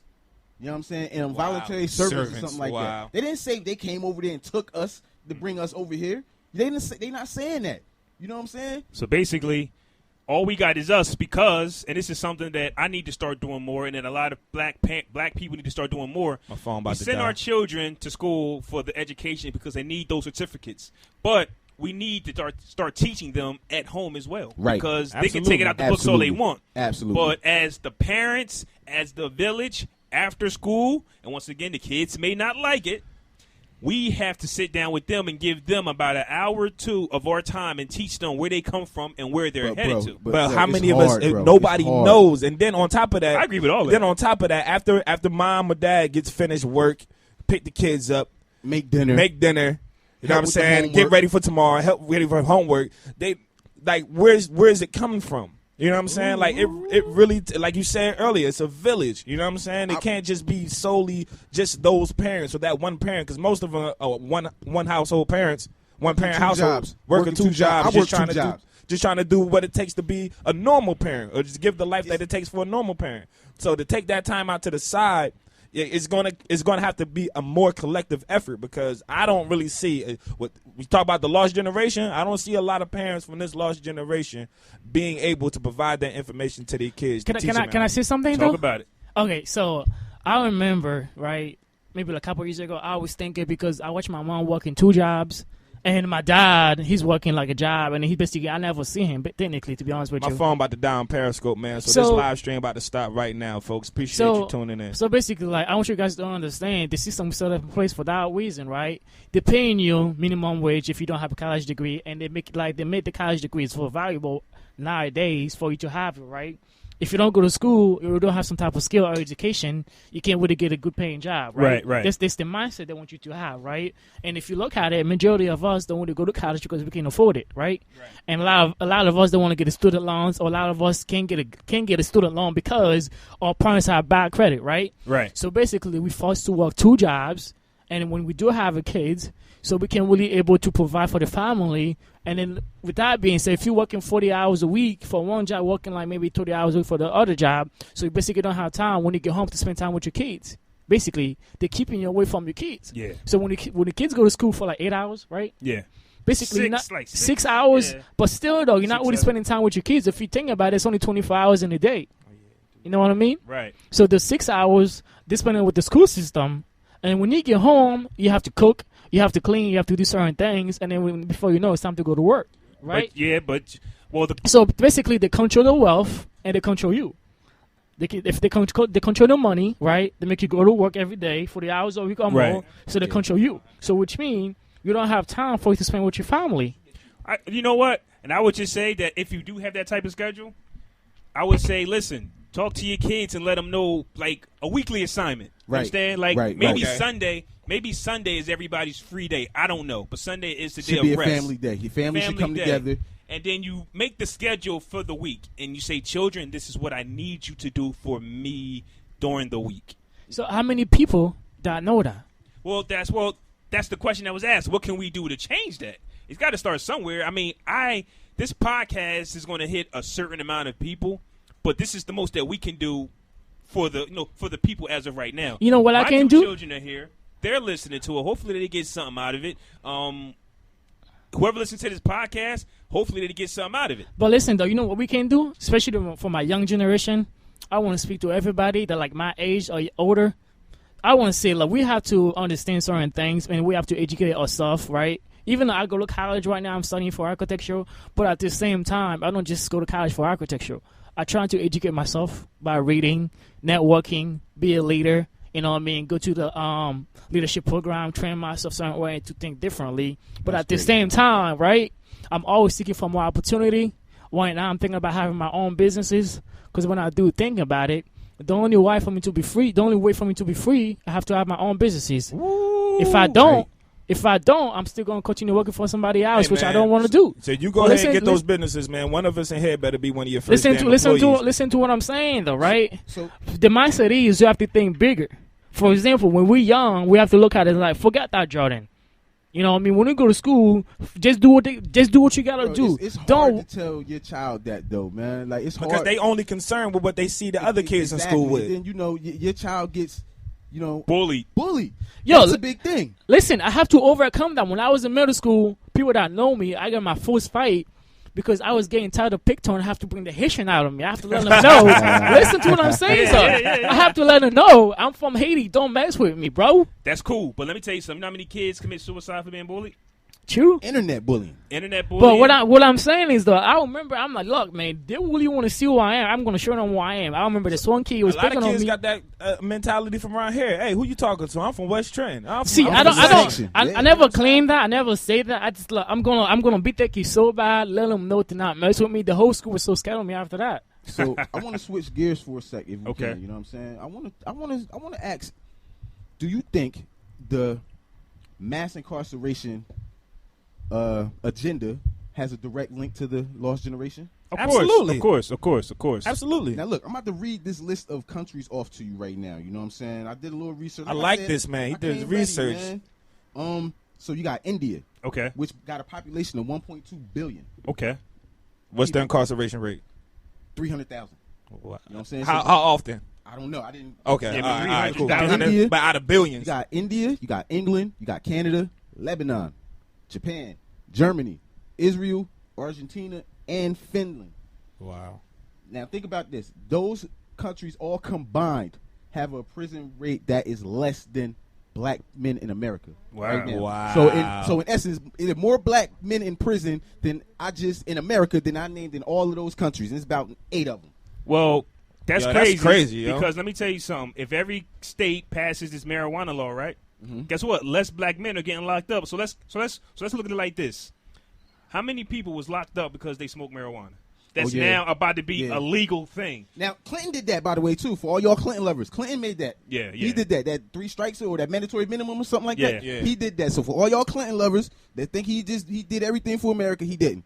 Right. He did. There are more people in black people in jail right now under Clinton laws than any other president at any time. And just like they say, man, Gems. the jail is like the modern day slavery. Now Right. I can't, and I just don't want to go there. Like I just can't see myself. And it's not like you're putting yourself in position because they'll just. But think about this for a second. Not to cut you off. I'm sorry, bro. Go ahead. Dr. Umar Johnson says public schools are actually a back door to prisons. Okay. You know what I mean? Just think of how school is structured. You know what I'm saying? Uh-huh. You sit in school all day. When you go to class 9 times, especially elementary school, the teacher's walking you through You got to the walk in halls. line. You got to walk in line. Dang. You know what I'm saying? When you sit in the Yeah. cafeteria, you got to sit with your class. Think about how prison is That's like structured sitting based with your on cell that. block. You know what I'm saying? And, Exactly. and then Like you might that get yourself like block. a few minutes of recess. Right. And right. then it's back Yard, to your block. Back to the block. So it's in essence, it is a parallel kind of walk a little bit. You know what I'm saying? Because when people go to jail, like I know tons of dudes in the hood that know how to jail. With no problem, that know how to jail. Just go in there and be good. Yeah. How do you know how to jail? How do you know how to jail? Yeah. Okay.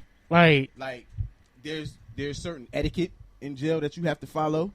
Like, for example, when you first get to prison, I've never been to prison. Okay. I'm not a felon, know what I mean? But I've been arrested a couple times. I've been in that workhouse, know what I'm saying? Ain't no joke, know what I mean? But long story short, once you hit that prison, once you hit downstate, let's just say you get to your bunk, right? And you got a Snicker bar laying on your bunk.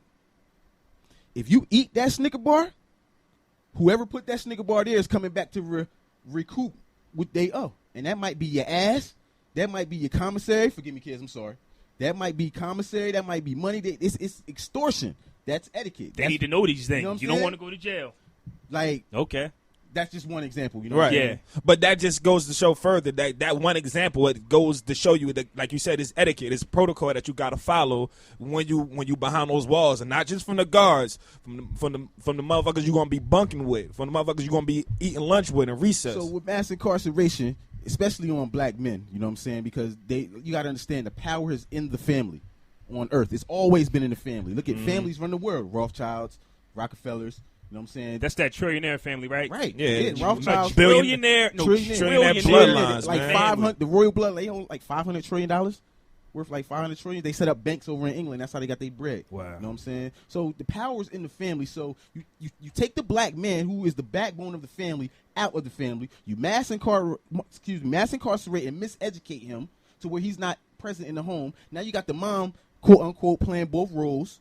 You feel what I'm saying? Working Relying 2 jobs. Dependent on government, welfare, Medicaid. And then the government food tells you program. can't Yeah, have a man you know in the what I'm saying? house. Now you can't have a man in the house. Because Then- you're not going to get that money. And then you put the all-seeing everything on it, child support. Think about it, You know what though. I'm saying? Think That's about like it. the icing on the Sprinkle- cake right yeah, there. exactly. If you think about it, when we start depending on the government, that's how they control you. Yeah. Welfare, yeah. welfare, right? That's how they control the people. This is like welfare, Obamacare is the same thing. People don't really think about it, right? If I can control your health and the welfare, guess what? I'm gonna say, look, man, if you don't act certain way, I'm gonna take those things away from you. Guess what you're gonna Right, do? that's what he just That's yeah, why. That's what he That's just why said. Yeah. when a woman goes to, let's just say, a woman goes to welfare after she's had a child.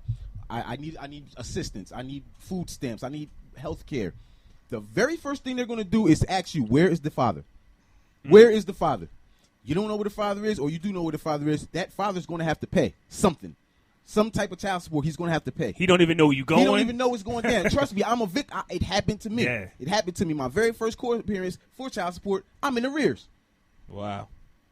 You know what I'm saying? And you don't even- and you didn't I don't even even know. I didn't even know what was going on. But that just lets you know that once you break down the family, you can break down the power. And then that You know what I'm message saying? is also translated through the media as black fathers are no good, when Right. really they put us in these restraints Right. of situations that make it so hard just to do the normal stuff. Exactly, bro. You know what I'm saying? Exactly. It puts the black man in a further bind. So then when it's portrayed in the media as black fathers aren't this, black fathers don't So do when that. that son looking at it now he's growing up resentful. Yeah. You know what I'm saying? I was just about to say Angry. that. Think about that. The first thing a black boy does is just hate his father Right. for not being there. But Right. what does that black boy do when he grows up? Does he become the best father he can be? Sometimes It depends. Sometimes ladies, now trust me, ladies, I'm speaking to you directly. You got to watch how you raise your sons, man, because the descent of the black man or whatever man you were dealing with that's hurt you or did you wrong anything, you'll end up raising your kid to become that same black man who you hate, who has made you resentful and bitter and spiteful. Yeah. I say that because we, as black parents, especially I see a lot of black mothers over coddle their kids. You know what I'm saying? To where they are too protective of them and don't let them know the harsh realities of the world. So that can make them lost in a sense. Yeah. You know what I'm saying? If you don't have no connection, especially living in the hood, you got to have some type of connection. You want to know what's street. crazy? Gems. I heard this on Snapchat, and I'm like, what? This girl, I guess she was hurt. She said, to all you brothers, she didn't say brothers, to all you brothers who played me, I hope you have a daughter and my son, and they date and blah, blah. But you basically know where she was going. Right. Wow. Like, Right. she was so hurt That she just wanted went- she wanted her son to go out and do the same thing that people did to her. Right. Right. And that's I the almost message. said cycle. niggas. I caught myself. You saw that? Vicious cycle, man. What? I almost said nigga. I caught myself. You just said it. I'm proud of myself. It's a I'm just saying. But sometimes, I'm just let's saying. be honest, man. There are niggas out here, Yeah. man. There are niggas, man. And then in some instances, the best guy could be a nigga himself. You know what I'm saying? Like, No. I said don't go in the yellow. Keep going. you know what I'm saying? Some people, like the best guy, he can have all the outstanding qualities ever, but he still has nigga tendencies. Does that make him a bad person? No, you just did No, some nigga shit. I just think the reason why we do is it's just a slave mentality part. Right. That's just all I'm saying. Right. Like, we can change the words, we can always change it. Because put it like this: if anybody else said it, we get mad. Like, to me, it don't make sense. In order for these rappers to sell 1 million records, you have to sell it to white people. For the first time, I went to AC. Me and my brothers went to AC, right? And it was the first time I was actually in a party where the white people was just saying the N-word so freely. It's the first time I've seen it. I've always partied with other black people. But it's the first time I was in a mixed crowd and they're singing a song word for word. And I'm just Right. like, Man, you never been to college party before? no. Nah. No. So let me ask you this. Like, so if you were at the 7-Eleven and you were walking out the 7-Eleven, you hear a white dude on his phone and he like, yeah, nigga, da-da-da-da. How would that make you feel internally? Like, would you have the gall to say something to him? Or were you just like, that don't have nothing to But do with see, me? that's our thing. Is he talking to, or is he being like the NR, like the ER? Like, He's is just on the he- phone. You just hear him say, yeah, nigga, da-da-da-da, I'll be right there, da-da-da, like on some random stuff. I think I heard that in Miami. I was in Miami, and I don't know what was going on. But we walking up the strip, and this guy was going off. I just kept it walking. I just kept it walking. You know what I'm saying? It got nothing to do with me. I ain't about to be superhero and get locked up for something I don't know what's going on. But see, also, like, I wouldn't say anything because it's like you hear a lot of crazy shit during the day. You know what I'm saying? You hear a lot of crazy things just randomly. Me personally, I'm not about to play Superman and confront every single situation that I might not be fond of. Like, I don't know what this white guy got on him right now. You said nigga, but at the same time, like you said, I say it too. So if it's been made into a term that's a popular term and it's just out there for people to say willy nilly, like this is one instance out of how many? I just happened to come across this one. I mean, you gotta pick and choose your battles, though. You know what I'm saying? That's basically what I think you're saying. Here's my question for Anderson. Do you use the N-word? Sometimes. Why? Though? Why do you use it? Listen to what I'm saying. And who do you use it towards? When I first come to this country, to me, I feel like I was a baby because I was learning the new language. I was getting adapted to the culture, right? And some of the people that was teaching me how to speak it, they would tell me certain things, but I did not know what it meant. Okay. So, you know what I mean? So, therefore, as I get older, I start to understand the definition of the word because when I first came here, I grew up in Haiti. I'm not, like, in my mind, I don't have the closed mindset between black and white because I never grew up that way. To me, the way I looked at it, to me, in my eyes, everybody was equal. Because everybody that I know, I never, like, have voices against me when I was growing up in Haiti. So you were saying the N-word, didn't know what it meant? I didn't know what it meant. Okay. Now, So when you learn what it meant. As I get older, I start to understand certain things. I'm like, oh, man, this whole time I'm saying that word, I didn't even know what it meant. And the more conscious that I get as I get older, I start reading more, and I start going to the conferences. You know, I started having a better understanding what it meant. So and I never you stopped using it. Stop using it. Okay. And that's why I stopped listening to some music. Okay. Because I realized that there are certain things I have to promote. It's not really adding any value to my life. It's not really helping me grow. And then people don't really look at it like that. If it's not helping me grow, I gotta let it go. I gotta. That's cut the it hard off. part about trying to go legit. It's like the music. Right. I love the music. It's like, yo, just like because after a while, like you do some things for so long, they kind of become a part of who you are. So for me personally, for me to just cancel out rap music as a whole, that's different for me because I actually enjoy the music, and I think I'm smart enough to decipher what's real and what's just music. Can I ask a question? I didn't mean to change the topic, but I was thinking about it. Okay, why do people think it's cool to sleep around with so many women? To sleep? Well, because we don't know. Well, I don't know. It's a the question is why. It's a quote unquote man. Well, thing. listen. Then, men in America, men all across the world. It's not right, but a man has always. You about to get me in trouble with the husband, man. A man has always had more than one woman. It's not this generation. Listen, but it was different prostitution. Though. It was different though. Back in like, all right, in Africa, polygamy was to build the nation up. It wasn't for I got 3 wives and I'm banging all 3 of these wives. No, I have 3 families that I'm supporting. I'm over here. I got this family over in this tribe. I'm holding her down. She has her role. Her sister wife is over here. I'm building this family up. You know what I'm saying? Doesn't Akon have like 7 wives? Yeah, Akon got like 4 or 5 wives. And he's African, right? He's African. But doesn't Akon have? So it's a difference between wife and 7 women and just sleeping around, right? Right. That's what you're talking about? Right. Yeah, I must say yeah. Yeah, but Is it? Is there a difference? So does it make it right because Akon married them? I'm asking a question, Anderson. No. Okay, but we don't know. But that goes with the misunderstanding and the miseducation. And then also, prostitution has been around since the 1800s, man. If you look at it, man, right.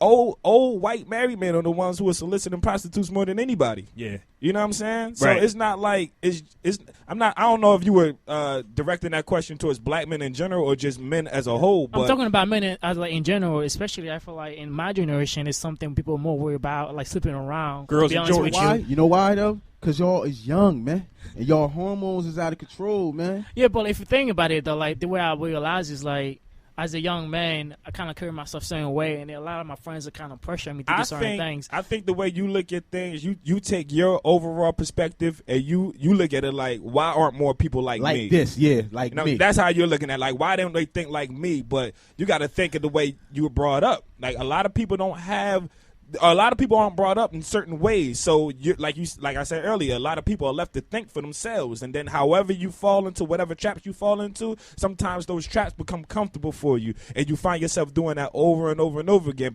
And you can't get out because you got comfortable with it. Now you know it's not right. And you're trying to figure out how to stop or how do I do better. And you don't have another way to substitute for what you're doing wrong. So you get stuck falling into the same trap over and over again. Let me tell you something. As males, we need to love ourselves. That's one of the keys. We don't know what we're out here doing. Be honest with you.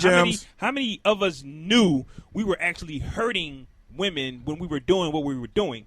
Right. Our thought process was we're going to enjoy ourselves, which is the guide. Selfish. But you don't know that. You learn that over time when you get of age and you realize, man, I played a part in this. You don't know. Right. A lot of this, we're not going in there. Some people are. There's a difference between ignorance, and there's ignorance out there. There's a difference between ignorance and you just being young and dumb and just making mistakes. Quick question, though. So when you start to realize those things, how do you change it? You settle down with one woman. It starts with us, man. It starts with us and each in our individual homes, man. Because people doing the same thing they were doing 20 years before. I get it. But it's getting worse, though. It's getting worse. It's getting a lot worse. Because guess what? If us three change, not change, because we're all on a great path that we're on now, but imagine if us three started a class, we said we're going to do this, that, and the third. We still got to fight television. We got to fight social media. Yep. We got to fight the other kids. My 2 children are here, right here. I can tell them everything they need to know, but they still have to go to school with kids who aren't getting that education, and then they got peer pressure. And then I need to trust in them that they're going to have me and their mom and their grandparents and their other family members in the back of their head and saying, nah.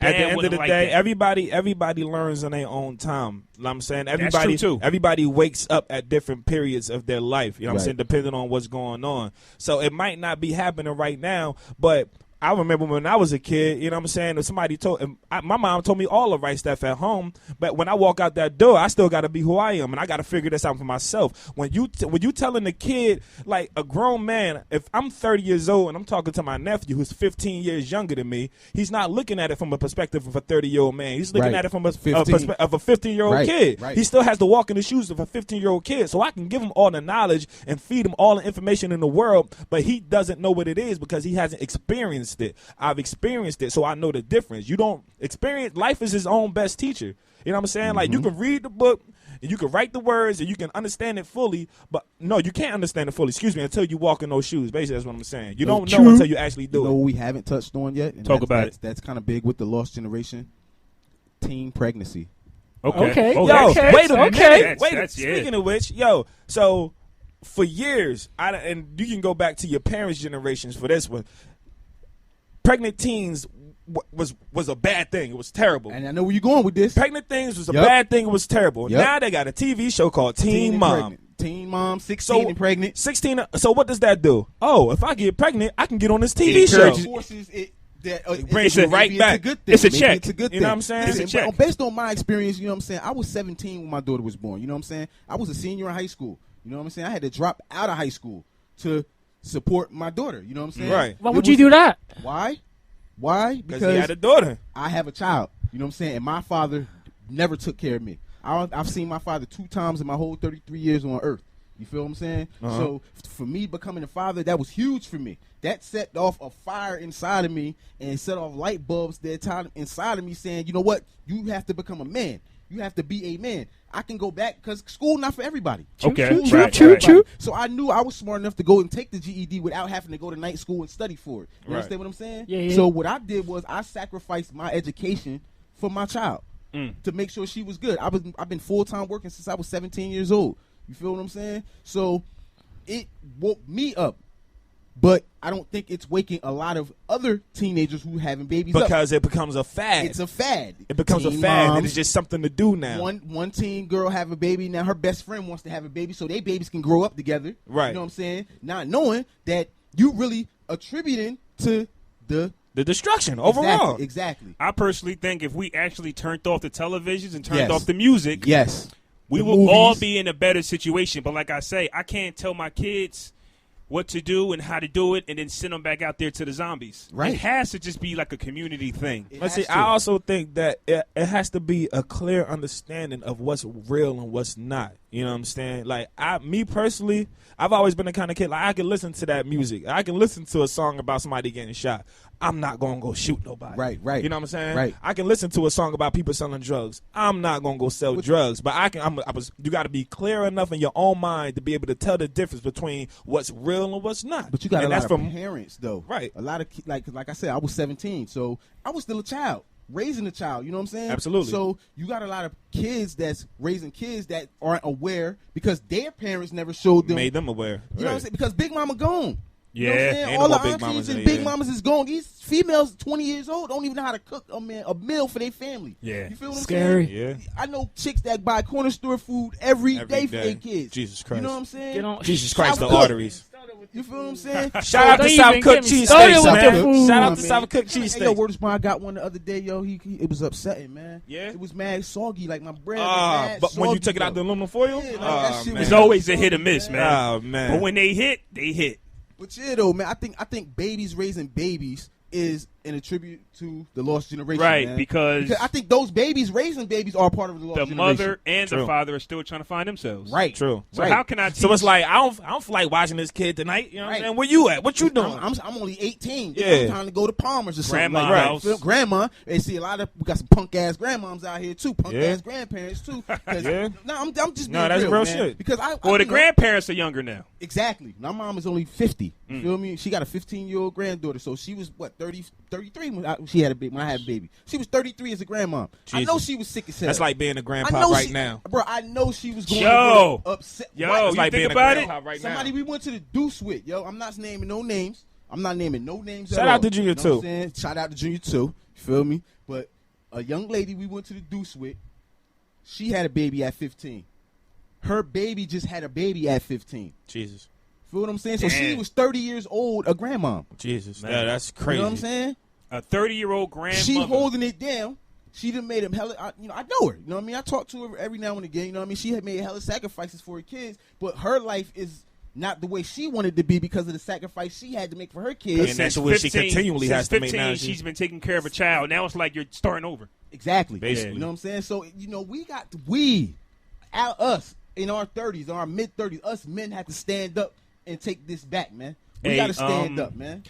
Gems for that one, man. I'll say this. We got Anderson. We got Anthony. Anderson, we're going to close Anthony Anderson. Wait, hold on. I still have a lot of things to say. Hey. Hold on. Don't cut off the Haitian We're going to sensation. close this, and I just wanted to say, if you have anything left to say it now. So I was about to say. Go ahead. Oh, okay.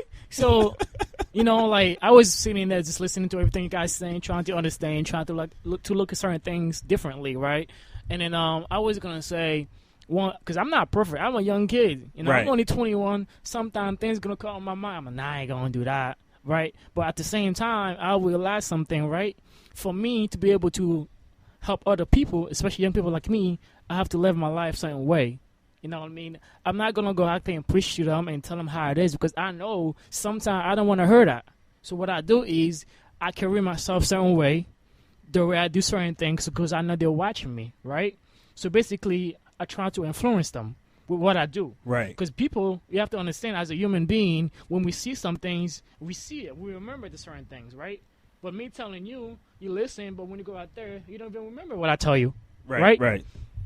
So I personally feel like we should take responsibility, right? We have to get to know ourselves, understand what we're doing, and then just be honest with yourself, man. Because I feel like a lot of young people, especially the grown men, we're not really honest with ourselves. Gems. Yes, Shout out to them we gems. keep making excuses for certain things we should have been taken care of 20 years ago. A lot of us do that. Okay, and then yeah. we don't want to admit it that we're wrong. Sometimes we let our pride get in the way. It's called ego, man. Yeah, we That get our ego. pride and ego get on the way. Don't understand, look, man, maybe I'm really doing something wrong. Maybe I should change the way I think. Maybe I should change the way I eat. Maybe I should change the way I manage my money, right?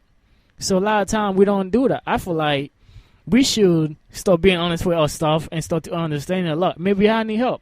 You know what I mean? And we get so pride and ego, we don't want to go seek for help. Gems. Shout out to them gems. And you got anything you want to add to that last remark? Closing notes. I mean, closing notes, man. I got two. So man. I got- Number one, man. If you a black man over the age of 30 and you have kids, whether you have kids or you don't have kids, you need to be sponsoring somebody, man. You need to be going to the hood, grabbing up your little nephew, your cousin or something, and you need to be mentoring them, man, teaching them right from wrong, making sure they on the right path, man. Each one teach one. You know what I mean? Each one teach one. Gems. Second point, August 20th, 2016. That's a Saturday. Garfield Park, Trenton, New Jersey. Book Bag Drive. Second annual Give to Give Book Bag Drive, man. Trying to give out 100 book bags and school supplies to the kids. I already got about maybe a case of book bags right now. We're going to have hamburgers, hot dogs, sodas out there, man. What time? What time is kicking off? 2 p.m. to 6 p.m. 2 p.m. to 6 p.m. Garfield Park, Trenton, New Jersey, Book Bag Drive. Holla at the man Aunt Robe if you need more information on that. One last thing. If you have kids, take care of your kids. Just saying. My dad didn't take care of me. Look at me now. Right. I'm just saying, take care of your kids because you never know how he's going to turn out in the future. It's real refreshing take care of your to kids. see a young man right now. I've never heard a 21-year-old man talk like that. Hey, with shoes I on, told him a that. button-down He shirt, ain't got on no man. Jordans. He don't got no He skinny sharp. jeans on. He don't got no joggers on. He look like a man. He He look like sharp. a man that's He look about like a his man. business. Shirt Man, salute to you, tucked brother. in. Absolutely. Tell them how you see me at work. Salute, man. Same way. Hey, Fresco, you got somebody need to dig a hole? You know what? I don't have a digger hole this Okay. week. I don't. I was going to aim my digger hole this week at Hillary Clinton and the Democratic Convention, but I spoke on it a little bit on my YouTube page. You know what I'm saying? I don't really want to beat the dead horse. But what I do want to say in my closing remarks is that shout out to both of these brothers for coming through today and sharing that knowledge that they shared with us today on the podcast. From two brothers. different worlds. From Know two that, different man. worlds. Know that. You know what I'm saying? At the end of the day, black men, it starts within the home, basically. It starts within the home, man. Father your kids. And like my man Ant said, if you don't have kids, grab your nephew. Grab your little cousin. Because I currently have a cousin right now that's in a situation, and it's a bad situation. And I tried my best to try to give him a different avenue of a different path to walk towards so he can get away from what was getting him into trouble and then landing him into trouble. And it really, I think about him every day, and it messes me up. End of the day, man, knowledge yourself. Once you learn yourself, then you can teach other people other things, then they can learn themselves and be better, man. Respect. All right, and we're going to end this podcast with that. Subscribe to us on iTunes, the Podcast Brothers, Google Play. Check us out on SoundCloud. You can email us at my bro and me podcast at Gmail, and you can holler at us on Twitter and Facebook, and you can holler at us individually, man. Podcast Brothers, episode 8. Haiti in the building. Yeah. Oh, my God.